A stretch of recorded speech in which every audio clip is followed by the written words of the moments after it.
ध्यायं शुभं तस्य यशस्विसंध्यं वन्दे गुरुश्रीचरणारविन्दम् वाञ्छाकल्पतरुभ्यश्च कृपासिन्धुभ्य एव च पतितानां पावनेभ्यो वैष्णवेभ्यो नमो नमः। नमो त्रिकालसत्याय जगन्नाथसुताय च सभृत्याय सपुत्राय सकलश्राय ते नमः। आजानुलम्बितभुजौ कनकावदातौ सङ्कीर्तनैकपितरौ कमलायताक्षौ विश्वम्भरो द्विजवरो युगधर्मपालौ वन्दे जगत्प्रियकरौ करुणावतारौ आनन्दलीलामयविग्रहाय हेमाभदिव्य छविसुन्दराय तस्मै नमो महाप्रेमरसप्रदाय चैतन्यचन्द्राय नमो नमस्ते। वरहापीडं नटवरवपुः कर्णयो कर्णिकारं बिभ्रद्भासं कनककपिशं वैजयन्तीं च मालं रन्ध्रान् वेणुरधरसुधया पूरयन् गोपवृन्दैर्बृन्दारण्यं स्वपदरमणं प्राविशद्गीतकीर्ति। हे कृष्ण करुणा सिन्धो दीनबन्धो जगत्पते गोपेश गोपिकान्त राधाकान्त नमोऽस्तुते। तप्तकाञ्चन गौराङ्गी राधे वृन्दावनेश्वरीं वृषभानुसुते देवी त्वां नमामि हरिप्रिये।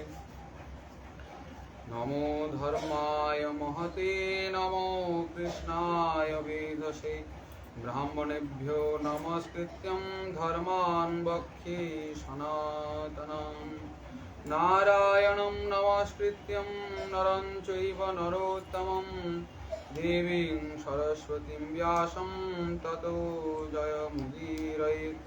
मूकं करोति वाचालं पङ्गुं लङ्घयते गिरिं यत्कृपातमहं वन्दे परमानन्दमाधवम्। वृन्दायै तुलसीदेव्यै प्रियायै केशवस्य च कृष्णभक्तिप्रदे देवी सत्यवत्यै नमो नमः।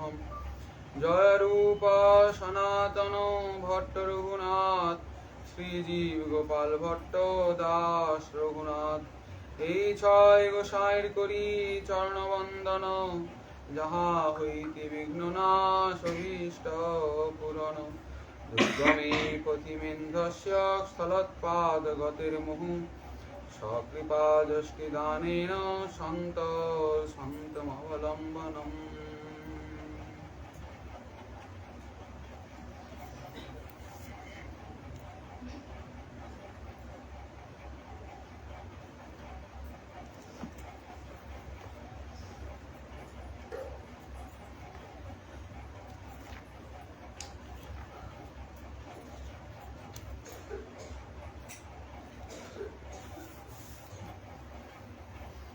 প্রভু কহে এহ বাধ্য আগে কহ আর, রায় কহে কৃষ্ণে কর্মার্পণ সর্বসাধ্য সার। কলি পাবনাবতার অখিল জীব বল্লভ পরতত্ত্ব সীমা অনন্ত কোটি ব্রহ্মাণ্ড নায়ক সর্বাদ্ভুত চমৎকার লীলা কল্লোল বারিধি। নদিয়ানন্দ আনন্দ কন্দ শচীর দুলাল গৌরহরির পরম প্রিয় পার্শ্বদবর্জ সাক্ষাৎ নিত্যানন্দ করুণা ঘন মূরতি অস্মাদকীয় গৌড়ীয় সম্প্রদায় আচার্য বর্জ শ্রীল কৃষ্ণদাস কবিরাজ গোস্বামী চরণ তদীয় শ্রী শ্রী চৈতন্য চরিতামৃত মহাগ্রন্থরত্নের অষ্টম পরিচ্ছেদের সঙ্গে পরিচয় দিচ্ছেন মধ্যলীলার। প্রভু কহে এহ বাহ্য আগে কহবার, রায় কহে কৃষ্ণে কর্মার্পণ সর্বসাধ্য সার।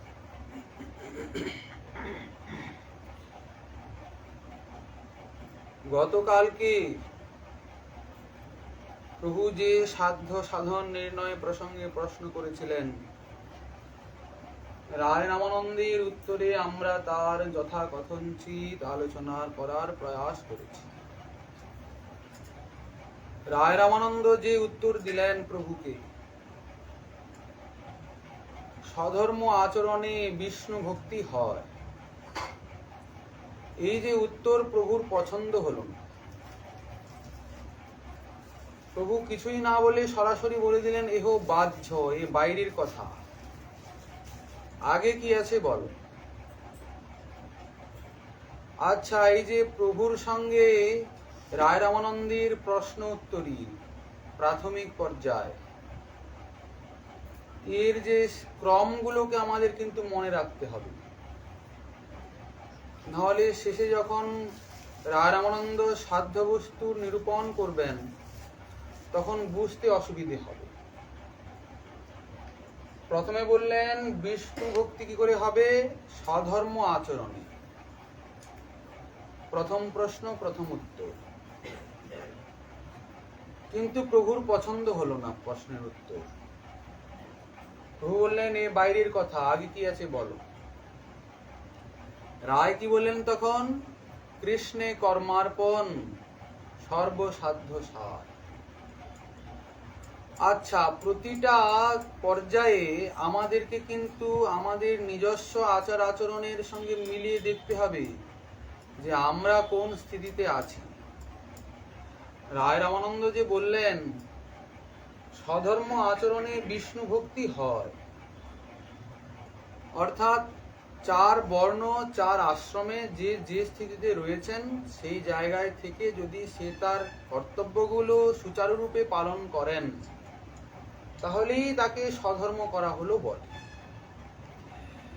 কিন্তু আমাদের চিন্তা ভাবনা করতে হবে আমরা কি আমাদের নিজেদের জায়গায় ঠিক আছি? আমরা না স্বধর্ম করছি না পরম ধর্ম করছি, কোনো দিকেই নেই আমরা। কিন্তু শ্রীমন মহাপ্রভু তো নিয়ে যাবেন অনেক দূরে। আবার আমরাও অনেকে অনেক কিছু ভেবে বসে আছি, আমি এই ভজন করি, আমি সেই ভজন করি, আমি এত করি, আমি তত করি। কিন্তু ঘুরে ফিরে দেখতে গেলে প্রাথমিক স্থিতিতেই আমরা ফেল। আমরা কেউই নিজ নিজ ধর্ম পালন করছি না। যাই হোক, চারি বর্ণাশ্রমে যদি কৃষ্ণ নাহি ভজে, স্বধর্ম করিতে সেই রৌরবে পড়ি মজে, প্রভু বললেন। তাহলে ওইসব স্বধর্ম টধর্মের চক্করে আমাদের পড়ে দরকার নেই, আমাদের এগোতে হবে। রায় বলছেন প্রভু এটা যদি না হয় তাহলে কৃষ্ণ যদি কেউ সমস্ত কর্ম সমর্পণ করে তাহলে তার সর্বসাধ্য। কৃষ্ণে কর্ম সমর্পণ করে। আচ্ছা, কৃষ্ণে কর্ম সমর্পণ করার প্রশ্ন আসছে কেন? কৃষ্ণে সমস্ত কর্ম সমর্পণ করতে হবে কেন? বলছেন এই কর্মই হলো বন্ধনের কারণ। কর্মবন্ধনের কারণ কি করে হতে পারে? কর্ম কখনো বন্ধনের কারণ নয়।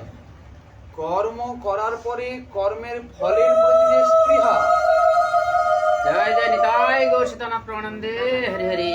কর্ম ফলটাকে লাভ করার জন্য যে হৃদয়ে আকাঙ্ক্ষা, ওইটাই বন্ধনের কারণ। আমি একটা কর্ম করছি, সেই কর্মের ফল আমি ভোগ করতে চাই। ফল ভোগ করতে চাচ্ছি কেন? না কর্মটা আমি করছি, কর্তৃত্ব অভিমান নিয়ে যে কর্ম করা হচ্ছে। আমরা তাই মনে করি তো? পাপ করি কিংবা পুণ্য করি। আর তার আগে দেখুন, আমরা তো এটাই বুঝি না যে কাকে পাপ বলে কাকে পুণ্য বলে। কজন আমরা বুঝি পাপ কাকে বলে? বলছেন যে কর্ম ইহজগতে পরজগতে যার কোনো মান্যতা নাই তাকে বলে পাপ। মান্যতা নাই অর্থাৎ যে কর্মটা প্রকৃতির সংবিধানের বিরুদ্ধ তাকে বলে পাপ। তো বিরুদ্ধ হওয়া মানে ওর কোনো মান্যতা নাই, কিন্তু আমাদের প্রবৃত্তি সেই দিকে, যার জন্য ওই কর্ম করার পরে আমাদেরকে দণ্ড পেতে হয়। দণ্ড পেতে হয় না? আচ্ছা ভালো, তা আমি পাপ করব না, কেবল আমি পুণ্য করব, তাহলে তো আমার কোনো ক্ষতি নেই, ভালোই তো হলো। অনেকে মনে করেন কি, যদি আমি পুণ্য করি তাহলে আমার মুক্তি হয়ে যাবে, এই জড়জগতের বন্ধন থেকে আমি মুক্ত হয়ে আর ভগবত ধামে চলে যাব। অনেকে এটা ধারণা করেন, কিন্তু আসলে বিষয়টা এটা নয়। এই পাপ এবং পুণ্য যে যাই করুন না কেন, তাকে কিন্তু এই জড়জগতেই থাকতে হবে। শ্রীকৃষ্ণ গীতাতে বললেন যে যারা পাপ করছে তাদের অধোগতি হবে, পুণ্য যারা করছে তাদের স্বর্গপ্রাপ্তি হবে। তীর্থং ভুক্ত্বা স্বর্গলোকং বিশালম ক্ষীণে পুণ্যে মর্তলোকং বিশন্তি। যদি কেউ পুণ্য করে তাহলে স্বর্গে যাবে, আর তার সেই পুণ্যটা ক্ষীণ হয়ে গেলে, শেষ হয়ে গেলে তাকে আবার মর্তে আসতে হবে। পাপ করুন কি পুণ্য করুন, এই জগতে তিনটি গুণ আছে, সাত্বিক, রাজসিক আর তামসিক। এই তিনটে গুণের বশীভূত হয়ে সমগ্র জীবকুল কর্মে প্রবৃত্ত হয়ে আছে। যার যেরকম গুণ, কার মধ্যে সাত্বিক গুণ, কার মধ্যে রাজসিক, কার মধ্যে তামসিক। শ্রীমদ্ ভগবত গীতাতে শ্রীকৃষ্ণ এর খুব ভালো করে বিশ্লেষণ করেছেন। সাত্বিক গুণ যার মধ্যে আছে তার কি কি লক্ষণ, তার আহার বিহার কেমন। রাজসিক গুণ, তামসিক গুণ যাদের রয়েছে তাদের আহার বিহার কেমন, তা দেখে নিরূপণ করতে হয় এ কোন গুণে। কিন্তু শ্রীকৃষ্ণ বলছেন ত্রৈগুণ্য বিষয়া বেদা নিস্ত্রৈগুণ্য ভবার্জুন। দেখো, এই যে শাস্ত্র পুরাণও তিনটি গুণের মধ্যে রয়েছে। সাত্বিক পুরাণ রয়েছে, রাজসিক পুরাণ আছে, তামসিক পুরাণ আছে। সবকিছুই তিনটি গুণের উপরে নির্ভরশীল। দেবতাদের মধ্যেও গুণাগুণের বিচার আছে, সাধুর মধ্যে গুণাগুণের বিচার আছে। আবার এই তিনটি গুণ থেকে অহংকারের উৎপন্ন হয়। আসলে অহংকার মানে আমরা কি বুঝি? অহংকার থেকেই তিনটি গুণের প্রকট হয়েছে। অহংকার মানে আমরা মনে করি যে হ্যাঁ, নিজের প্রশংসা করা। দেখেছো আমি কেমন, আমি খুব ভালো, আমি এত ধনী মানি, আমি এত বিদ্যা কুলে এত ধনী। ওটাকে অহংকার বলে না। অহংকার মানে হলো এই শরীরে অহং বুদ্ধি। এই শরীরটা হলাম আমি, ওইটা হলো অহংকার। যেটাকে আমরা অহংকার বলি ওটা হচ্ছে গর্ব। ওর থেকে একটা অভিমান আছে, একটা অভিমানের একটা মত্ততা আছে। যেরকম কেউ যদি মদ্যপান করে ওর একটা নেশা হয়ে যায় না, দিক বিদিক জ্ঞান শূন্য হয়, কি বলে কি করে জানে না। তেমনি অভিমানম সুরাপানম, অভিমান রূপ মদ্য যদি কেউ পান করে তার মধ্যে ওই গর্বরূপ মত্ততা আসে। তখন সে যে কি বলছে কি করছে সে নিজেই জানে না, সে মনে করছে আমার থেকে সেরা আর জগতে কেউ নাই। ওটা আসলে অহংকার নয়। অহংকার হচ্ছে এই শরীরে আমিত্ব বুদ্ধি। আর এই অহংকারই হলো যত রকমের সমস্যার মূল কারণ। জড়জগতের যে বন্ধন, পাপ পুণ্যের ভোগ, ত্রিতাপ জ্বালার ভোগ, সব কিছুর মূলে হচ্ছে এই অহংকার। কোন অহংকার? শরীরে আমিত্ব বুদ্ধি। এই শরীরটা হলাম আমি। আচ্ছা, এই শরীরে আমিত্ব বুদ্ধি হয়ে যাওয়ার কারণে শরীরের সঙ্গে জোড়া সম্বন্ধগুলো আমার হয়ে গেল, তাই তো? শরীরের সঙ্গে জোড়া যে সম্পত্তিগুলো, বিষয়গুলো, সেগুলো আমার হলো। এরকমই তো হয়। প্রতিবেশীর একটা সন্তান মারা গেল, আমার তো কষ্ট হলো না। আমি একটু দুঃখ প্রকাশ না করলে লোকে কি বলবে, হায় রে বড় দুঃখ, হায় কেন মারা গেল। কিন্তু যার সন্তান মরেছে তার যে প্রকারের দুঃখ হচ্ছে ওই রকম কিন্তু আমার হচ্ছে না, কেন? সন্তানটা আমার নয় যেহেতু। তাহলে এই শরীরে অহং বুদ্ধি, শরীরটা আমি। শ্রীমন মহাপ্রভুকে আমাদের আচার্য বজ্র পরম প্রপূজ্য চরণ পূজ্যপাদ ও সনাতন গোস্বামী চরণ জিজ্ঞাসা করছেন, প্রভু কে আমি, কেন মরে যারে তাপত্রয়? আমি কে? এই ত্রিতাপ জ্বালা আমাকে কেন জ্বালাচ্ছে? আচ্ছা, আমাদের গোস্বামীপাদ কি এতই মূর্খ নাকি? তিনি কি আমাদের মতো মায়াবদ্ধ মায়ামুগ্ধ জীব? তিনি জানেন না কে আমি? বলছেন, দেখুন আপনি যতই মালা জপ করুন আর যতই যাই করুন না কেন, যতক্ষণ পর্যন্ত আপনি কে অর্থাৎ আপনার অহংকার, আসলে আপনার অহংটা কি ওটা না বোঝা যায়, ততক্ষণ তো ভজন সাধন ফলীভূত হচ্ছে না।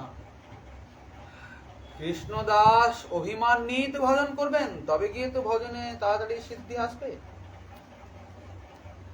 আপনি দাসত্বকে হৃদয়ে ধারণ করে যদি না ভজন করেন, তাহলে প্রভুর কৃপা কি করে বর্ষিত হবে? দাস হতে হবে তো। আপনি রাজা, আপনি গুরু, আপনি 108, 1008, আপনি শাস্ত্রী, আপনি আচার্য, আপনি মন্ত্রী, নেতা, তা এইসব থাকলে কি আর প্রভুর কৃপা হবে নাকি? কেন হবে না? মানে দেখুন, আপনি যে বড় লোক, আপনি এত বড় লোক, সে আপনার কৃপার প্রয়োজনই বা কি? কৃপা তো প্রয়োজন হয় হীন দীন পতিতি, যারা অবহেলিত নিপীড়িত তাদের। মহাপ্রভু বলছেন, দিনের অধিক দয়া করেন ভগবান। কাকে দয়া করেন? দিনহীনকে দয়া করেন। কুলীন পণ্ডিত জ্ঞানীর বড় অভিমান। কুলীন মানে যার উচ্চ কুলে যার জন্ম, সে বলে আমি ব্রাহ্মণ, আমি ক্ষত্রিয়, আমি এইসব বড় বড় ব্যাপার, আমারও সব হরি ভজন টজন লাগে না বলে বাস, কুলের অভিমান নিয়ে ও গেল। পণ্ডিত বিদ্যার অভিমান, জ্ঞানী, অভিমানের শেষ আছে নাকি? ও আসছে কোথা থেকে অভিমানটা? এই অহংকার থেকে। ওর দ্বারা হবে না, প্রভুর কৃপা পাবেন না। প্রভুর কৃপা পেতে হলে দীন হতে হবে। আমি যে শ্রীহরির দাস ছাড়া আর কিচ্ছু নয়, এই অভিমানটুকু আসতে হবে হৃদয়ে। আসতে হবে না? আচ্ছা, তো এখন এই যে অহংকার, এর থেকে তিনটি গুণের সৃষ্টি, সাত্বিক, রাজসিক, তামসিক। কারুর প্রবৃত্তি সাত্বিকের দিকে, কারু রাজসিক, কারু তামসিক। তার আচার আচরণ, আহার বিহার, আপনারা গীতাতে দেখবেন ওখানে সব লেখা আছে সুন্দর করে। অনেকে বলেন কি যে মাছ মাংস খেতে নাই, অনেকে আবার বলেন যে না না না না, আত্মা যা চায়, মন যা চায় তা খেতে হবে, বলেন তো। আবার অনেকে বলেন তাই আত্মা যে চাইলো, তা কি করে চাইলো? ফোন করে চাইলো না চিঠি পাঠিয়েছিল? অনেকে অনেক রকম বলে তো। আর কিছু তো একটা ব্যাপার থাকবে, হাত বাড়িয়ে চাইলো, হাঁ করে থাকলো, আমার মুখে দিয়ে দে, তার কোনো খবর নাই। তা আসলে ব্যাপারটা কি, রহস্যটা কি? মাছ মাংস খাওয়া যেতে পারে কিনা? যে যার সম্প্রদায়ে যার যার নিয়ম নীতি, সেটা তো আলাদা কথা।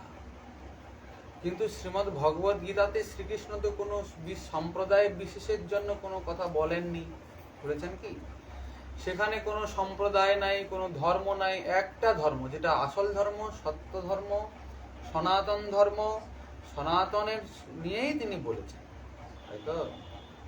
ধর্ম তো সনাতনই। মানব ধর্মের কথা তিনি সেখানে বলেছেন। আপনি গৌড়ীয় বৈষ্ণব, আপনি শ্রী বৈষ্ণব, আপনি সনাতনের বৈষ্ণব, এরকম কোনো সেখানে সম্প্রদায় ভেদ নাই, সর্বমান্য। তা তিনি আহার বিহারের সব বিভেদ করছেন। পচা, বাসি, দুর্গন্ধযুক্ত, অমেধ্য, অমেধ্য মানে আমিষ, এবং অতি ঝাল, অতি লবণ, অতি শুষ্ক, অতি প্রদাহকর, যা খেলে শরীরে রোগ ব্যাধি হবে, এরকম যে ভোজন, তা হলো কি তামসিক ভোজন। এরকম করে সাত্বিক ভোজন, রাজসিক ভোজন বলেছেন। আমরা তামসিক ভোজনটা এই জন্য বললাম, তামসিক ভোজনটা বুঝে নিলে বাকি সবগুলো বোঝা হয়ে গেল। কি তাহলে আমরা কি ভোজন করছি? অনেকে বলেন কি আমরা প্রসাদ ভোজি, ওইসব অমেধ্য দুর্গন্ধ আমরা পাই না, প্রসাদ পাই। আচ্ছা, শরীর অবিদ্যা জাল, জড়েন্দ্রিয় তাহে কাল, জীবে ফেলে বিষয় সাগরে, তার মধ্যে জিভাবতী লোভময় সুদূরমতি, তাকে যেতা কঠিন সংসারে, যেতা যায় না। শ্রীকৃষ্ণ প্রসাদ পেলে জিভার জয় হলো, এরকম তো বলি। আচ্ছা, যদি কৃষ্ণ প্রসাদ পেলে হৃদয়ে শরীরে সাত্বিক ভাব আসে, সাত্বিক গুণ আসে, হৃদয় পবিত্র হয়, তাহলে অনেক ভক্তকে, অনেক সাধুকে এরকম অসৎকর্ম করতে দেখা যায় কেন? তাদের মধ্যে এসব অসৎ প্রবৃত্তিগুলো আসছে কোথা থেকে? কৃষ্ণ প্রসাদ তারা পাচ্ছে তো? তারা তো অমেধ্য পাচ্ছে না, দুর্গন্ধযুক্ত ভোজন, ওই যে সব ওই মাছগুলোকে শুকিয়ে রাখে, কি বলে, শুটকি মাছ বলে, কি ভয়ঙ্কর দুর্গন্ধ। তামসিক লোকেদের ওগুলো প্রিয় খাদ্য, তাই কি না? আরো তো যত রকমের হাড্ডি পিড্ডি আছে, হচ্ছে বা সমুদ্রের মাছগুলো কতদিনের পুরনো পচা মাছ, সেইগুলোকে তারা খেতে ভালোবাসে। তার এত দুর্গন্ধ বেরোয় যে কয়েক কিলোমিটার পর্যন্ত দুর্গন্ধ ছড়িয়ে পড়ে। তা আপনি তো সেসব পান না, খান না, আপনার তাহলে হৃদয় পবিত্র হয়েছে, শরীর শুদ্ধ হয়েছে, তাহলে আপনার থেকে কোনো অসৎ আচরণ, আপনার হৃদয় থেকে কোনো অসৎ চিন্তা, আপনার মুখ থেকে কোনো অসৎ বাক্য বেরোনোটা ঠিক নয়। কিন্তু কই আমাদের মধ্যে তো তাদৃশ সাত্বিক ভাবের কোনো লক্ষণ প্রকাশ পায় না। প্রসাদ পাওয়ার পরে এমন কেন হচ্ছে? তাহলে বুঝতে হবে, প্রসাদ পাওয়া হচ্ছে বটে, ঠাকুরের ভোগ লাগানো হয়েছে বটে, সাত্বিক গুণকে আনতে হলে কিন্তু আরো কিছু পরিবর্তন চাই। দেখুন, বলছে নিরামিষ, নিরামিষ রান্না হয়েছে, প্রসাদ রান্না হয়েছে, মাছ মাংস আমরা খাই না, ভিটামিন ভিটামিন চাই কিনা? একটু চটপটা না হলে, একটু তেল মশলা না দিলে, একটু ঝাল না দিলে কি ভালো লাগে? বলে কিনা লোকে? একটু বেশি করে তেল দাও, বেশি করে তেল দাও, একটু বেশি করে ঝাল ঝাল করো, একটু তেল মশলা একটু বেশি করে দিতে হবে। তা আপনি তেল মশলা খাচ্ছেন, কড়া মশলা, তো ওতে কি ইন্দ্রিয়গুলো উত্তেজনা হবে না? শরীরটা তো হিট হবে, ইন্দ্রিয়গুলোর মধ্যে উত্তেজনা আসবে কিনা? আর ইন্দ্রিয়গুলো প্রবল হয়ে, উত্তেজিত হয়ে, আর সেই ইন্দ্রিয়গুলোর যে বিষয় সেই দিকে ধাবিত হচ্ছে, তো দোষটা তার কি? মহাপ্রভু বলছেন, জিহ্বার লালসে যে বা ইতি উতি ধায়, কৃষ্ণ উদর পরায়ণ প্রভু কৃষ্ণে নাহি পায়। জিহ্বার লালসে, আচ্ছা, কৃষ্ণকে ভোগ লাগিয়ে প্রসাদ পাই, কি বলেন? তা কৃষ্ণকে জিজ্ঞাসা করতে হয়, ঠাকুর আজকে তুমি কি খাবে, তাই তো? ঠাকুরের যা ভালো লাগবে তাই বলবেন, সেটাই তৈরি করব। আর আমি ভক্ত, তো আমি দাস, সেবক, সেবকের তো কর্তব্য প্রভুকে সেবা করে সুখী করা, নিজে সুখী হওয়া তো নয়। তো আমরা কি করি, ও সব প্রভু টভুকে জিজ্ঞাসা করার বালাই নাই আমাদের, আমার কোনটা খেতে ভালো লাগে, তাই তো? একটু টক টক ঝাল ঝাল হলে কি ভালো হয়, একটু টক ঝাল মিষ্টি চটপটা, এখন তো ফুচকা, আরো তো কত কি, ভক্তদের ঘরে ঘরে এইসব বেশি হয়। আচ্ছা, তাহলে আপনার জিহ্বার লালস আছে কি না? আছে তো? তাহলে আপনার জিহ্বার জয় হলো কোথায়? জিহ্বার জয় তখনই হবে যখন প্রভুর ইচ্ছায় যখন যেটা মিলে যায় সেটাকে সন্তুষ্ট হয়ে গ্রহণ করবে। কোনো কমপ্লেন্ট নাই, কোনো আবেদন অভিযোগ নাই যে হাই এটা হলো না, লবণটা একটু কমে গেছে, ঝালটা আর একটু দিলে ভালো হতো, এসব কোনো অভিযোগ থাকবে না। তখন বোঝা গেল যে জিহ্বা জয় হয়েছে। কি না, আরে বাবা এটা কি যা হয়েছে, মানে প্রভুর অধরামৃত। দেখুন, আমরা ভক্ত হয়েছি, প্রসাদ হয়েছে, রান্না হয়েছে, ঠাকুরের ভোগ লেগেছে, তারপরে আমি প্রসাদ পাচ্ছি। প্রসাদ পেতে পেতে কোনটা ভালো লাগছে না, কোনটা ভালো লাগছে, প্রসাদে আমরা বিচার করছি তো এটা আর একটু লবণ হলে ভালো হতো। আচ্ছা, যদি আমরা উপযুক্ত সেবক হয়েছি, প্রেমিক ভক্ত হয়েছি, তাহলে আমাদের চিন্তার মধ্যে কি আসার দরকার ছিল? এখন আর ভালো মন্দ বিচার করে লাভ নাই, ওটার দরকার ছিল রান্না ভোগ লাগানোর আগে। এখন যেমনই হয়েছে প্রভু ওটা গ্রহণ করেছেন। এখন এটা সাধারণ জিনিস নয়, এটা প্রভুর অধরামৃত, তার অধর স্পর্শ হয়েছে, তিনি এটাকে গ্রহণ করেছেন। প্রভু যদি গ্রহণ করে নিতে পেরেছেন, তাহলে আমি প্রভুর বড় বাব এসছি নাকি? আমার আবার লবণ চাই, বাহ ভালো লাগছে না, তাহলে কেমন সেবক আমি? তাহলে আমার জিহ্বার লালসা গেল কোথায়? জিহ্বার জয় হলো কি করে? দেখুন, ছোট ছোট জায়গায় কি করে আমাদের ভুল ঘটে যায়। প্রসাদ ভুজি হয়েছি, কিন্তু কোথায় জিহ্বার লালস তো যায়নি। গোসাইপাদ বলছেন, জিহ্বার লালসে যে বা ইতি উতি ধায়, কৃষ্ণ উদর পরায়ণ কবু কৃষ্ণ নাহি পায়। সেই উদর আর জননেন্দ্রিয়ের বশীভূত হয়ে পড়ে। কি আমরা বলি বাবা এত নেশা করে, এত মাছ মাংস খায় বলে তার ইন্দ্রিয়গুলো প্রচন্ড উত্তেজিত হয়ে আছে, এই জন্য এইসব মেয়ে মহিলার দিকে তার নজর বেশি। তা ভক্তদের তো আর সেরকম নাই, ভক্তরা তো প্রসাদ পায়, সাত্বিক ভোজন করে, ভক্তের শরীরে কোনো ইন্দ্রিয়ে কোন রকমের আর উত্তেজনা নেই, সব নিস্তেজ হয়ে পড়েছে। তাহলে হয় কি এরকম? তাহলে ভক্তদের ওই ইন্দ্রিয়গুলোকে উত্তেজিত করলো কি? তারা তো আমিষ খায় না। বলে নিরামিষের মধ্যেও সাবধানতা অবলম্বন করতে হবে। ওই যে বলছেন অতি ঝাল, অতি লবণ, অতি শুষ্ক, অতি গরম, এগুলো তো আমরা পাই কিনা, আমাদের ঘটে যায় কিনা? এগুলো তাহলে তামসিক ভোজনের মধ্যেই পড়ে। তাহলে আমিষটাই যে তামসিক ভোজন, শুটকি মাছটাই যে তামসিক ভোজন, তা কিন্তু নয়। অতএব সাবধান। আর দ্বিতীয় কথা, প্রসঙ্গ পেয়ে একটা কথা বলি। ভক্ত হয়েছেন, প্রসাদ ভোজন করছেন, তা ঠিক আছে, কিন্তু যে বস্তু আপনি গ্রহণ করছেন তার যদি দোষ গুণের বিচার আপনি না করে সরাসরি যেখানে সেখানে পান, প্রসাদ হলেও, তাহলে কিন্তু ভজন সাধন নষ্ট হওয়ার সম্ভাবনা রয়েছে। কি কথা বলেন, প্রসাদ পেলেও আবার দোষ আছে? তাহলে ঠাকুরের কেন পাচ্ছেন, ঠাকুর কেন দেওয়া হচ্ছে? দেখুন, ঠাকুর সবার প্রভু, তাকে যে যে ভাব নিয়ে যেভাবে দেবে তিনি তা গ্রহণ করবেন।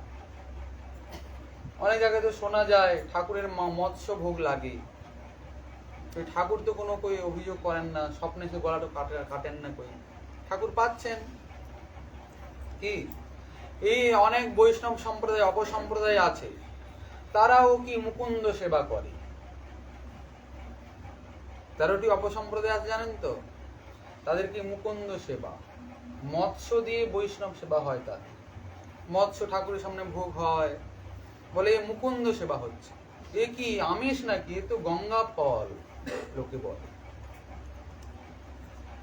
অতএব উল্টাপাল্টা চিন্তা ভাবনা করার লোকের অভাব নেই।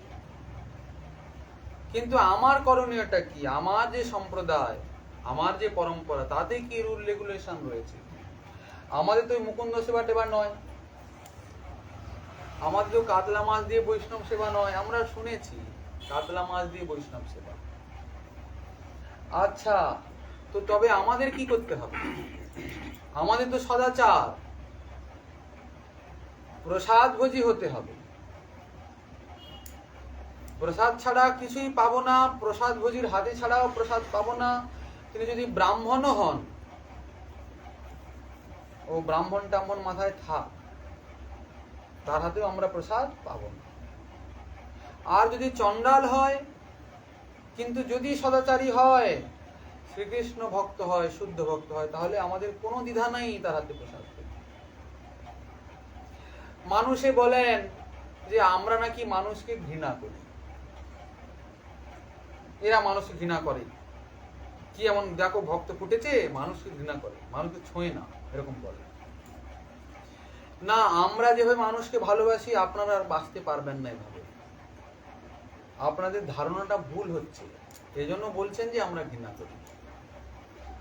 আপনারা আমাদের চিন্তা ভাবনাটাকে আগে জানার চেষ্টা না করেই একটা আরোপ প্রত্যারোপ করেন, ঠিক তো? মানুষকে ঘৃণা করব কেন?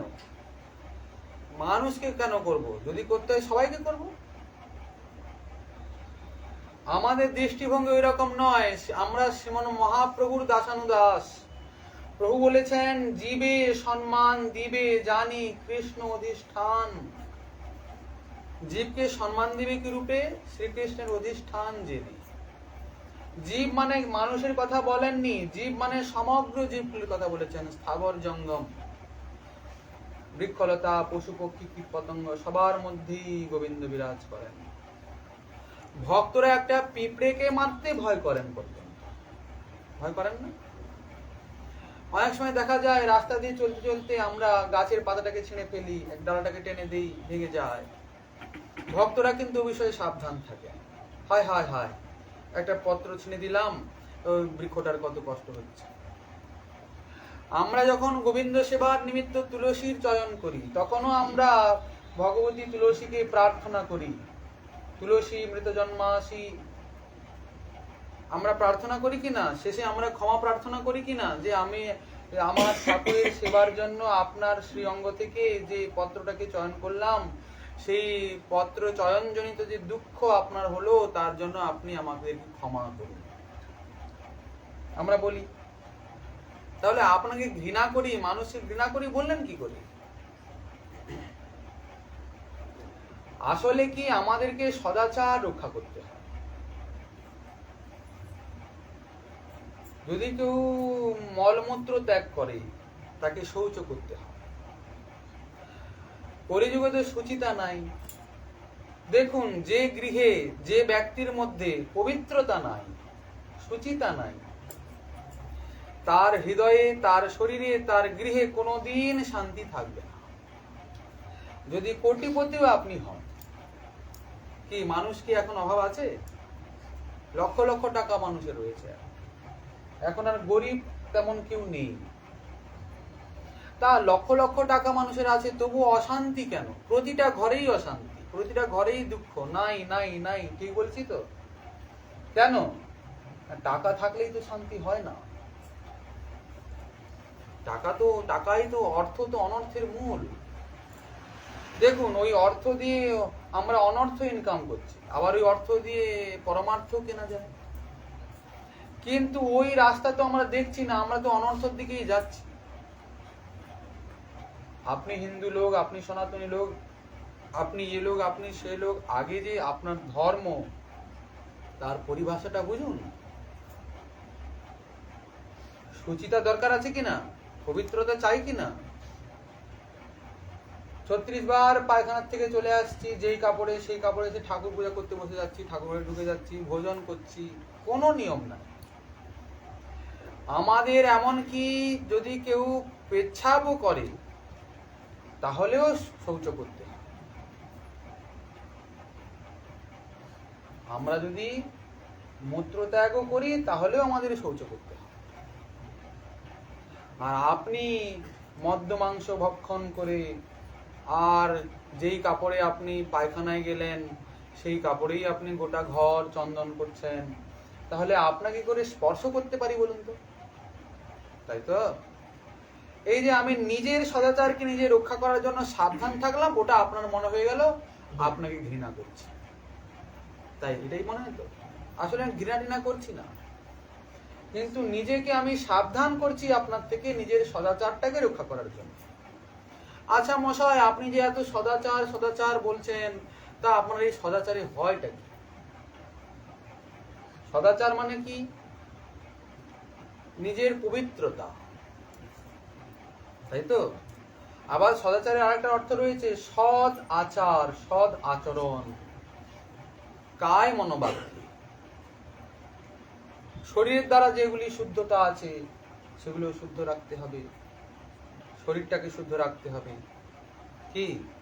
এই মলমূত্র ত্যাগের পবিত্রতা, বস্ত্র ভূষণ আসনের সব পবিত্রতা চাই।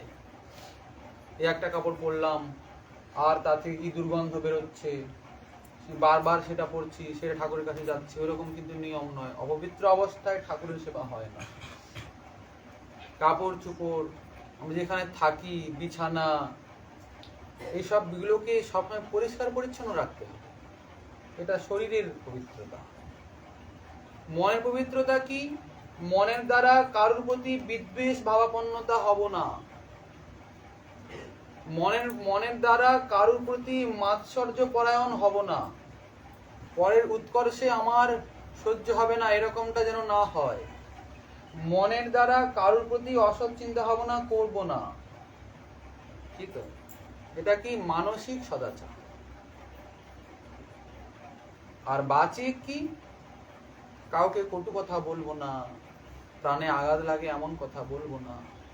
তবে হ্যাঁ, আপনারা বলবেন তা আপনারা কি একবারে একবারে কিছুই কখনো বলেন না কাউকে? আমরাও খুব বলি। তবে যেখানে নিজের ধর্ম রক্ষা করার প্রশ্ন আসে সেইখানে বলতেই হবে।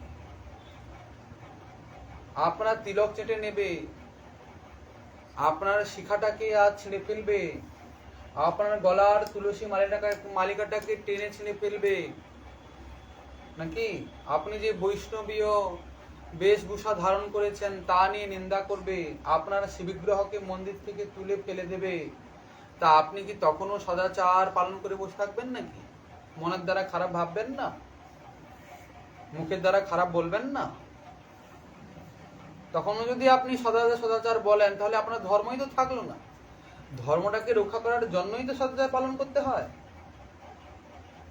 অতএব যখন নিজের ধর্ম রক্ষা করার প্রশ্ন আসছে, তখন সদাচারকে মারো বলি,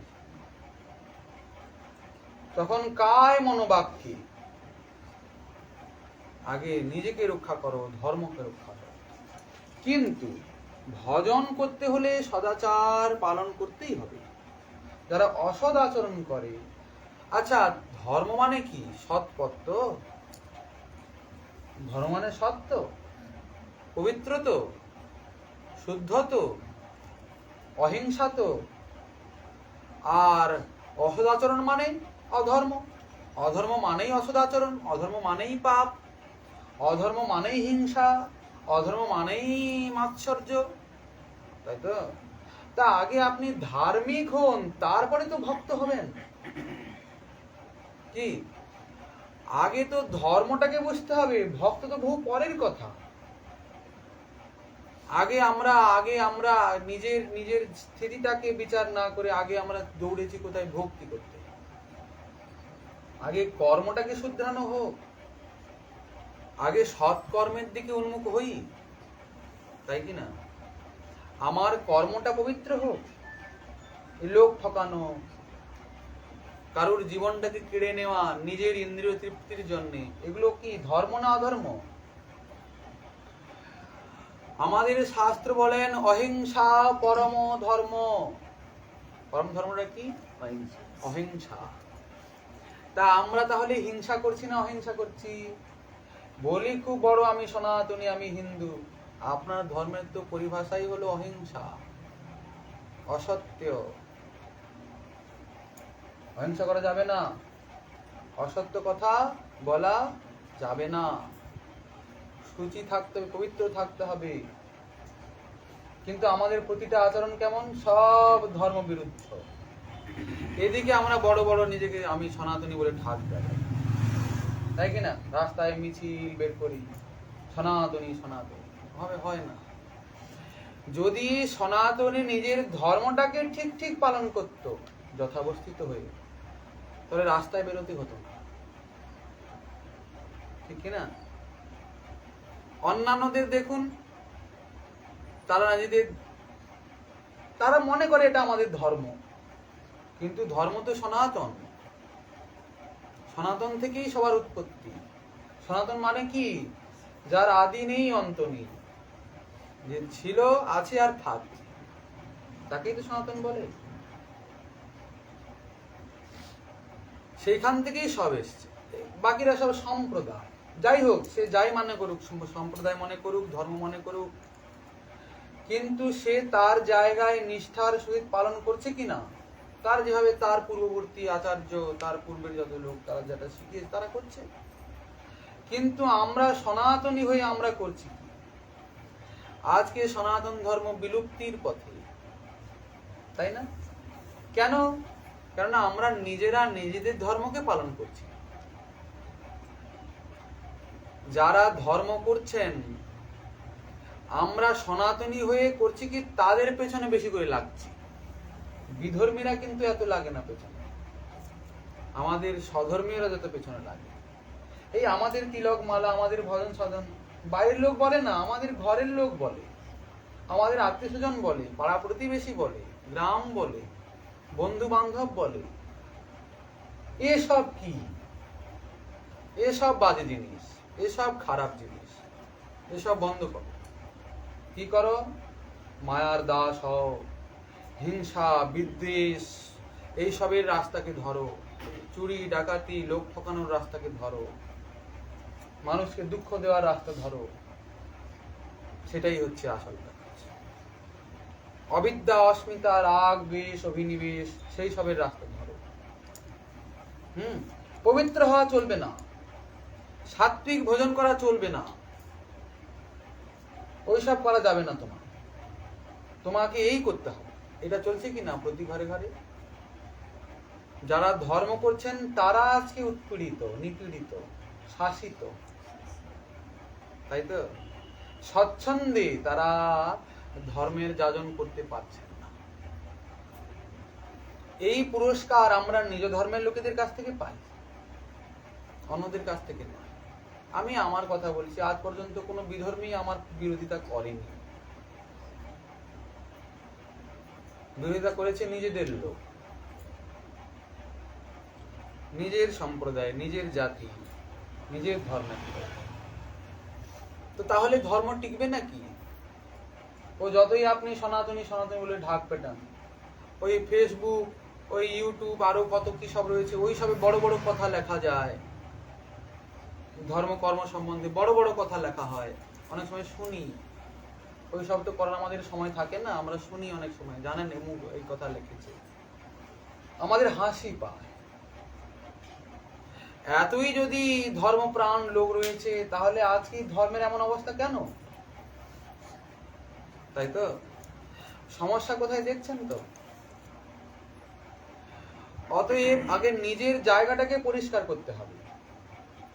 তা সদাচার আমরা আবার মনে করি কি, এই যে শৌচ করতে হবে, পেছাব করলে শৌচ করতে হবে, পায়খানা করলে শৌচ করতে হবে, প্রতিদিন 36 বার স্নান করতে হবে, 100 বার হাত ধুতে হবে, আর 3000 বার পা ধুতে হবে। পা ধুয়ে ধুয়ে হাত ধুয়ে ধুয়ে হাত পা সব ঘা হয়ে যাও। আবার দেখা যাবে অনেক সময় কি ডাক্তার বলেছি কি করেছেন, এই হাত আর চলবে না, হাত খসিয়ে দিতে হবে। আমরা অনেকে আছি মনে করি এটাই হচ্ছে ভক্তি। হ্যাঁ, এর হাতে খাবো না, তার হাতে খাবো না, ওই করবো না, সেই করবো না, আমরা মনে করি এটা হচ্ছে ভক্তি। কিন্তু না, হ্যাঁ এটা সদাচার। তবে সদাচার কেন পালন করতে হয় সেটার দিকে আগে লক্ষ্য রাখতে হয়। সদাচার কেন? ভজন সম্পত্তিকে রক্ষা করার জন্য, তাই তো? নাহলে ভজন নামের কোনো বিষয় আপনার নাই, কিন্তু খালি আপনি স্নান করে যাচ্ছেন, হ্যাঁ, আর খালি আপনি হাত পা ধুয়ে যাচ্ছেন, কাপড় ধুয়ে যাচ্ছেন, ওর কোনো লাভ নেই। আচ্ছা বলুন, এই যে চোখ বলি আমরা, চোখ দেখে কে? এই পাতাটা দেখে, না সাদা অংশটা দেখে, না ভেতরে যে কালো বিন্দুটা রয়েছে সেটা দেখে? নয়নের মণি দেখে তো? আচ্ছা, মণি যখন দেখে তাহলে সেই সাদাটা রাখার দরকার নেই, চোখের পাতার কোনো প্রয়োজন নাই, তাই তো বলতে পারি। তাহলে মণিটাই থাক, বাকিগুলো উপরে খুলে ফেলে দেবো। বলছে না না না, মণি তো দেখে, কিন্তু মণিটা অতি সুকোমল, ও নষ্ট হয়ে যাওয়ার সম্ভাবনা প্রচন্ড আছে।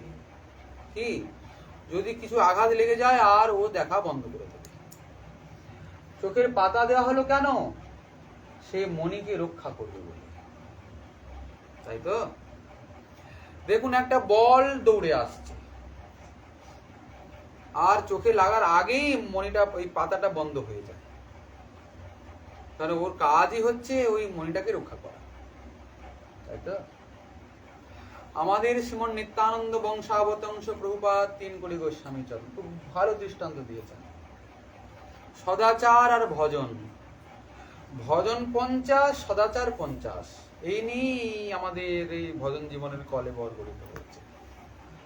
ভজন বাদ দিয়ে সদাচার থাকবে কোনো মতলব নেই, মূল্য নেই, আর সদাচার বাদ দিয়ে ভজন হবে না। হ্যাঁ, বলছেন দেখুন, ধরুন কারুর পাতলা পায়খানা হয়েছে, হ্যাঁ, এবার যদি ডাক্তার বললো এই ওষুধটা খাও নিয়ম করে, আর দেখো 2 দিনের মধ্যে সেরে যাবে, 2 দিন কি 4 দিন হয়ে গেল, আরো পায়খানা বেড়েছে বরং কমে না। এ কি কথা? ডাক্তারের কাছে গেছে, বলছে দেখুন আপনি কি ওষুধ দিলেন, আমার তো কোনো প্রকারে কমছে না। বলে কি কথা, আমি এতজনের চিকিৎসা করেছি এত বছর ধরে, কমে যাওয়ার তো কথা, তা তুমি খাও কি? বলে কেন? আমি চাউমিন খাই, আমি ফুচকা খাই, আমি সবই খাচ্ছি। বলে হায় গো। বলছে আরে বাবু, রোগ সারাতে হলে কেবল ঔষধ খেলেই হয় না, পথ্যেরও পরিবর্তন করতে হয়। হয়তো যে চাউমিন খেয়েই পায়খানাটা হলো, ওই চাউমিনটা খাওয়া বন্ধ না করলে কেবল ওষুধ খেলে কি আর হবে? আর আরো বেশি করে শরীর অসুস্থ হবে। বলে আগে খাওয়ার দাওয়ারের পরিবর্তন করতে হবে, তারপরে যদি ওষুধ প্রয়োগ করো তবে কি কাজ আছে, তাই তো। এই তুমি সেদ্ধ খাবে, এই লাউ ডাঁটা দিয়ে আলু কাঁচকলা দিয়ে একদম সাদা জলে সেদ্ধ দিয়ে দেখবে সারি যাবে। এরকম হয় কিনা, আমরা করি কিনা? পথ্যের পরিবর্তনের প্রয়োজন আছে, দিলে শরীরটা সুস্থ হবে। তেমনি ভবরোগ থেকে মুক্ত হয়ে ভগবত প্রাপ্তির জন্য যে ভজন আমরা করছি, সেই ভজন বিগ্রহকে রক্ষা করতে হলেও তেমনি সদাচারের প্রয়োজন আছে। সদাচারী হতে হবে, শুদ্ধ পবিত্র থাকতে হবে। তারপরে দ্বিতীয় কথা, যে দেহটা, আপনারাই বলুন, যেদিন আপনার ঘরে ঠাকুরের পুজো হয় সেদিন ঠাকুরের ঘরটাকে আপনারা গোবর নাতা দেন কিনা, গঙ্গা জল ছড়ান কিনা? কেন? সেখানে কি মদ্য মাংসের জল ছড়ার অসুবিধা কি আছে? বলে চিচি চিচি, আপনি কি বলেন? সাধারণ কথাটা বুঝতে হবে তো। যদি ঠাকুর সেবা করার জন্য ঠাকুরের ঘরটাকে পবিত্র রাখতে হয়, তা এটাও তো একটা ঘর, হৃদয়টা তো একটা মন্দির। সেইখানে শ্রীবিগ্রহের চিন্তনের মাধ্যমে তিনি আসবেন, আমার প্রাণের দেবতাকে, আমার হৃদয় বিহারীকে হৃদয় সিংহাসনে বসিয়ে আমি দিন রাত নিরাজন করব, সেবা করব। তার দেহটা পবিত্র চাই না? শরীরটা পবিত্র রাখতে হবে না? মনটা পবিত্র চাই না? বাণীটা পবিত্র চাই কি না? এই জন্য সদাচারের প্রয়োজন আছে। তো সদাচারী হতে হবে, কিন্তু সদাচার মানে এই নয় উৎপীড়ন করা। আচ্ছা, বৈষ্ণব যে সদাচার, প্রসাদ ভোজন করি, সদাচারী তো আছি, তাহলে ইন্দ্রিয়গুলো উত্তেজিত হচ্ছে কেন? বলেন দেখুন, সদাচার থাকলেও কতগুলি দোষ রয়েছে আরো ভজন জীবনে দেখা যায়। অন্ন দোষ, স্থান দোষ, সঙ্গ দোষ, স্পর্শ দোষ। বলি এই আবার কি? অন্ন দোষ মানে? দেখুন, আপনি ঠাকুরের ভোগ তো লাগিয়েছেন, প্রসাদ তো পাচ্ছেন, কিন্তু ওই ঠাকুরের ভোগ হওয়ার আগে ওই অন্নটা কি উপায়ে উপার্জিত হয়েছে সেটাকে বিচার করতে হবে। ওই অন্নটা সৎ কার্য করে উপার্জিত হয়েছে তো? কেননা যে কর্ম করে অন্নটা এসছে, ওই কর্মের ফল ওই অন্নের মধ্যে আছে। ওই অন্ন পাওয়ার সঙ্গে সঙ্গে ওই অসৎ প্রবৃত্তিটা তোমার মধ্যে প্রবেশ করে যাবে, এটা খুব দেখা যায়। তো অনেকে অনেক রকমের সব উল্টা পাল্টা চিন্তা ভাবনা করেন, এরা কি বড় হয়ে গেছে, ব্রাহ্মণ লোক রান্না করেছে খাবে না? হোক, ভালো কথা, কিন্তু যিনি রান্না করছেন তার প্রবৃত্তিটা কিরকম, তার আচরণটা কিরকম, উনার যে প্রবৃত্তি ওই ভোজনের মধ্যে প্রবিষ্ট হচ্ছে। আচ্ছা দেখুন, আমরা যখন কখনো কোনো দূর দেশে যাই, অনেক সময় হয় কি, অনেককে হোটেলে আশ্রয় নিতে হয়, হোটেলে থাকতে হয়, রেস্টুরেন্টে খেতে হয়। আচ্ছা, রেস্টুরেন্টে খুব পরিপাটির সহিত খেতে দেয়, খুব ওখানে শিষ্টাচার হাইজিন মেনটেন করে ওখানে খুব খেতে দেয়, টেবিল চেয়ার সব পরিষ্কার পরিচ্ছন্ন, ঝকঝক চকচক করছে, কাঁচের প্লেটগুলো, এই কাটা চামচ কি সুন্দর সব একদম থাকে কি না? আর আপনি কতকগুলি ভোজনের অর্ডার দিয়েছেন, আর তৎক্ষণাৎ সেই যে যে ব্যক্তি ভোজন পরিবেশন করবে নিয়ে এসে আপনার সামনে দিল, খুব ভালো করে পরিবেশন করলো। আর বাড়িতে মাও কিন্তু রান্না করেন, মাও কিন্তু পরিবেশন করেন, কিন্তু বাড়ির ভোজন আর বাইরের রেস্টুরেন্টের ভোজনের মধ্যে একটু পার্থক্য আছে কিনা? মনের শান্তি আপনি কোথায় পান? আচ্ছা, যে আপনি রেস্টুরেন্টে খেলেন সে ব্যক্তি যে এত ভালোবাসছে আপনাকে, আসলে এটা ভালোবাসা নয়, ওর পেছনে আছে বিশাল বড় ব্যবসার একটা রহস্য। আপনি কাস্টমার এসছেন, যদি আপনি কখনো প্রসন্ন হয়ে যান, যেমন করে আপনি আবার আমার হোটেলে আসবেন। দ্বিতীয় কথা, আপনি যদি খুশ হন তাহলে আমাকে কিছু বকশিস দিয়ে যাবেন, যাবেন তো? যদি আমার খাবারটার আপনি প্রশংসা করেন তাহলে আমার হোটেলটার নাম একটু প্রচার হবে, লোকে বলে ও জায়গায় খুব ভালো খাবার দেয়। পেছনে কি আছে রহস্য? ব্যবসা। আবার যখন আপনার খাওয়া শেষ হয়ে গেছে, আপনি বিলটা পে করে দিয়েছেন, তখন সেই ব্যক্তি চিন্তা করছে কখন যে যাবে, কখন যে যাবে, আবার নতুন লোক এসে বসবে, ঠিক তো? আচ্ছা, সে যে ব্যক্তি এত সুন্দর সব ভোজন রান্না করে দিয়েছে, সেই রান্নার মধ্যে ব্যবসা আছে, অসৎ চিন্তা ভাবনাগুলো রয়েছে, সেই ভোজন করলে আমার মধ্যে কি সাত্বিক ভাবনা আসবে বলুন দেখি এবার? কিন্তু গৃহে হয় কি, মা কেমন, মা কোনো ব্যবসার জন্য রান্না করেন না।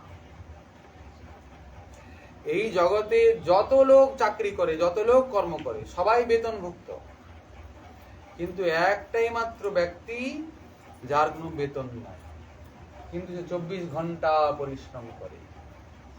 সে বেতনের জন্য কখনো আকাঙ্ক্ষাও রাখে না যে আমাকে কেন বেতন দিল না। তার বেতন আছে, গালি গালাচ্ছে।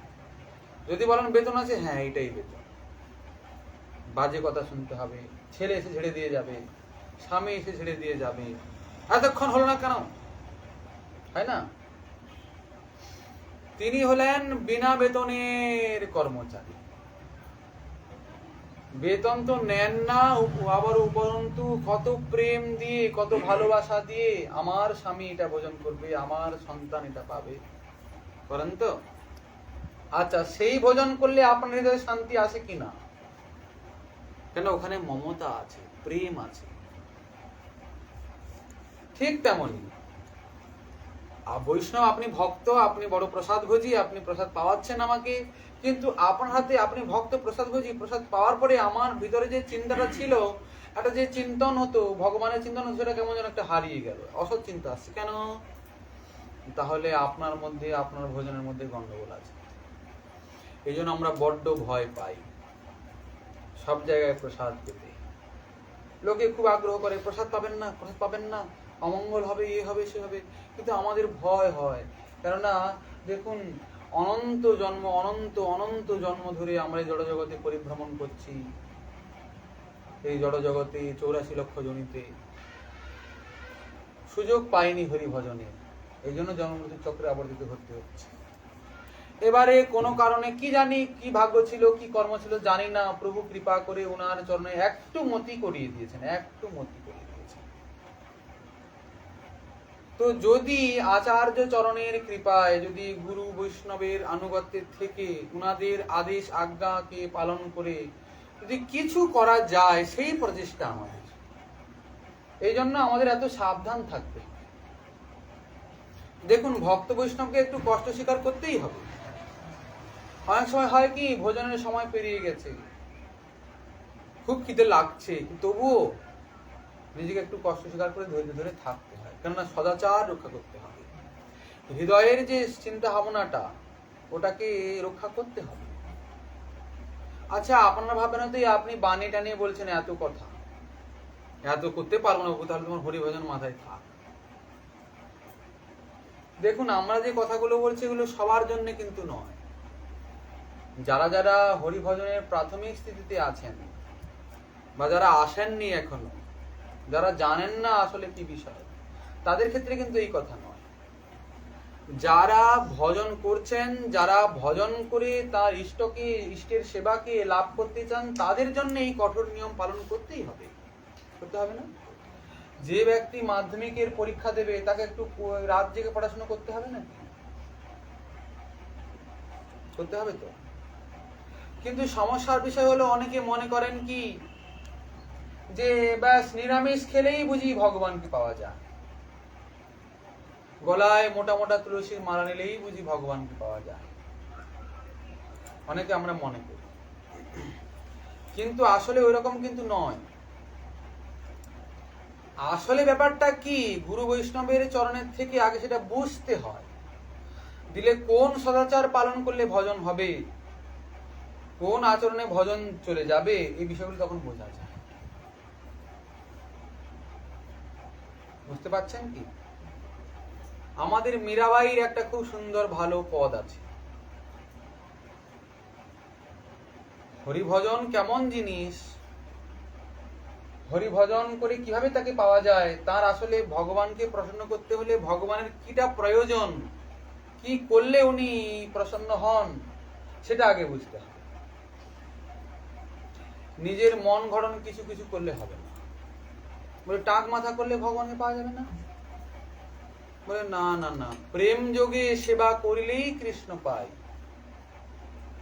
প্রেমের দ্বারা যদি ভজন করা যায় শ্রীহরির, তাহলে তাকে পাওয়া যায়। আর মাথা মুন্ডাইলেও নরক না এড়াই। মাথা মুড়িয়ে নিয়ে আর অসৎ কার্য করলে নরক যাওয়া থেকে কেউ রক্ষা করতে পারবে না। মীরাবাই বলছেন, সাধন করনা চাহি রে মনवा, ভজন করনা চাহি। साधन करना चाहिए मनवा, भजन करना चाहिए। प्रीत लगाना चाहिए हरि से, प्रेम लगाना चाहिए। प्रीत लगाना चाहिए हरि से, प्रेम लगाना चाहिए। साधन करना चाहिए मनवा, भजन करना चाहिए। साधन करना चाहिए मनवा, भजन करना चाहिए। प्रीत लगाना चाहिए हरि से, प्रेम लगाना चाहिए। साधन करना चाहिए रे मनवा, ভজন করনা চাই। আচ্ছা, আমরা তো মনে করি মোটা মোটা তুলসী মালাগুলো গলায় নিলেই তাকে ভজন করে, এটাই হয়ে গেল। বলছেন, तुलसी पिंधने से हरि मिले तो मैं पिंधु बुधा और झाड़। तुलसी पिंधने से हरि, तुलसी করলেই হরি পাওয়া যায়, তাহলে আরে তুলসীর গাছ গলায় পড়বে, মোটা মোটা গাছ। আর पत्थर पूजने से हरि मिले तो, पत्थर पूजने से हरि मिले तो मैं पूजू पहाड़। साधन करना चाहिए मनवा, भजन करना चाहिए। साधन करना चाहिए मनवा, এই রাস্তার ধারে একটা পাথর দেখা গেছে, আর একজন ব্যক্তি এসে করলো কি, সেই পাথরগুলো সুন্দর সুন্দর লাগিয়ে দিল, একটা বেলপত্র দিয়ে দিল, অমুক বাবা এখানে প্রকট হয়েছে, আর সেখানে ভিড় ভাঙার দায়। দেখুন, সনাতন ধর্ম যত শ্রেষ্ঠ, কুসংস্কার করাতেও তত কঠিন। যত রাজ্যের কুসংস্কার আমাদেরই ধর্মে, আমাদেরই সম্প্রদায়। এটা হলো কেন অমুক হয়ে গেছে, এই ঝাড়ু এরকম সেরকম কত রকমের যে মানুষ কত কুসংস্কার করে। আর কুসংস্কার গুলো এমন একটা ব্যাধি, ও মূল ধর্ম থেকে আমাদেরকে বিমুক্ত করে দেয়, তাই কি না?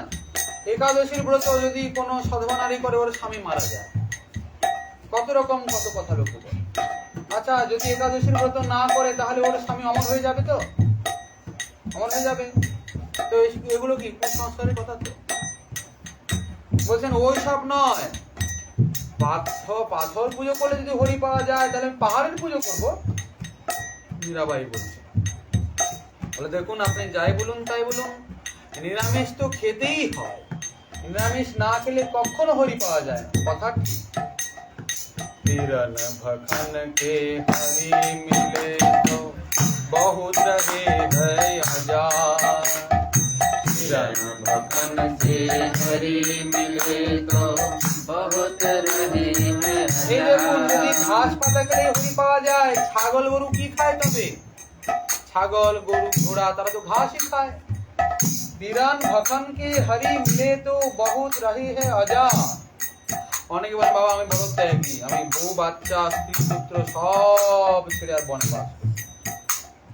স্ত্রী छोड़ के हरि मिले तो, स्त्री छोड़ के हरि मिले तो बहुत रहे है खुदा।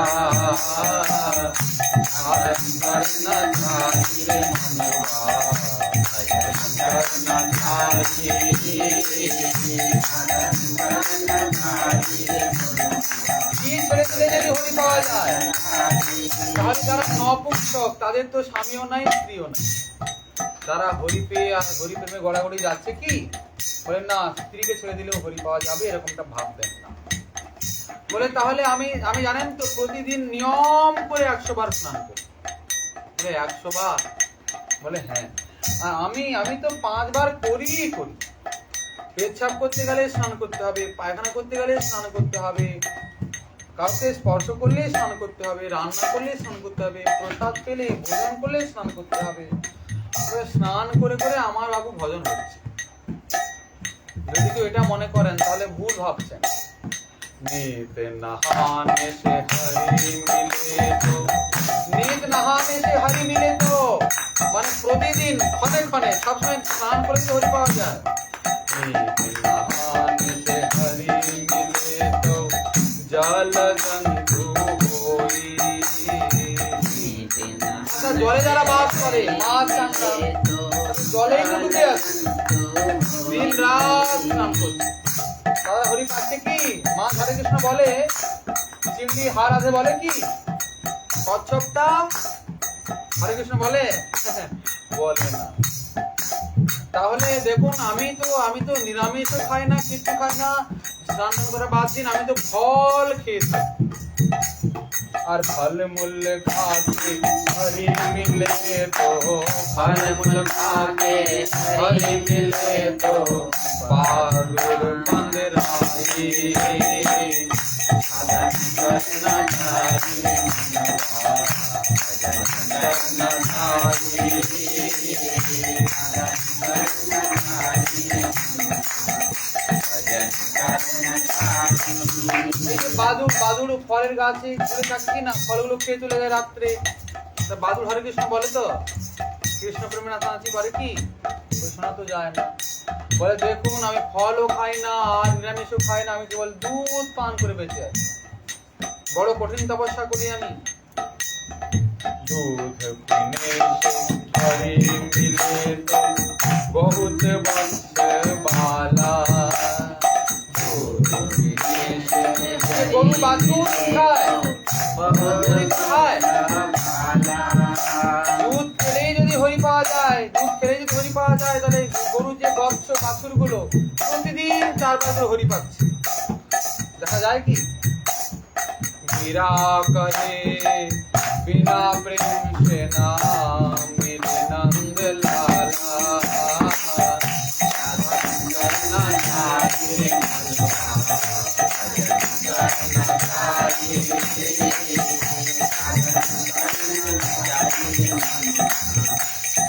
मीरा कहे बिना प्रेम से ना मिले नंद लाला।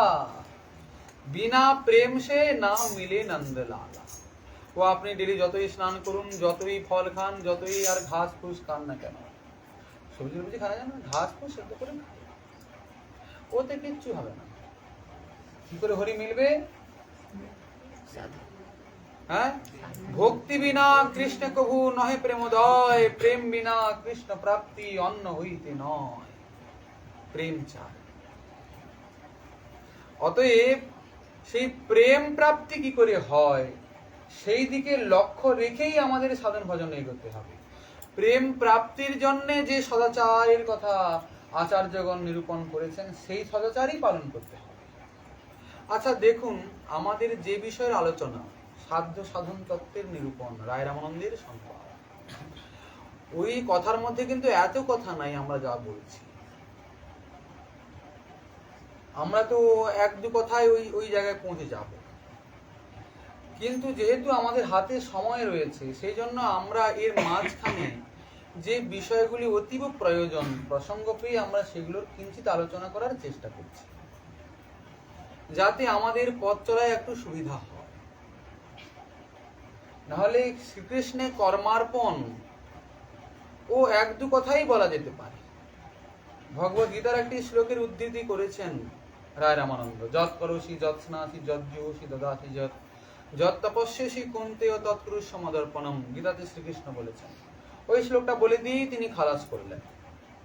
কিন্তু আমাদের এক একটা স্তরে বিষয়গুলোকে ভালো করে বুঝতে হবে, ওই সব জায়গাতে আমাদের ভিতরে কি ত্রুটি বিচ্যুতি রয়েছে, যার জন্য আমরা ভজন সাধনে এগোতে পারছি না।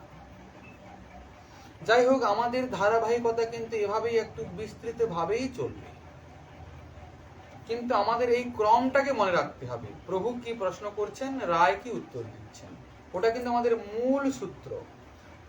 আমরা ওটার অবলম্বনেই কিন্তু তার পরিপ্রেক্ষিতে যে প্রসঙ্গগুলো আসছে তা আলোচনা করতে চালিয়ে যাচ্ছে। আচ্ছা, এই কৃষ্ণে কর্মার্পণ বিষয়ে যে আলোচনা, যদি শ্রীমন মহাপ্রভুর কৃপা হয়, আগামীকাল রইল আবার আস্বাদন রাখা। আজকের ভাগবতী কথা রাখা হলো এখানেই বিশ্রাম।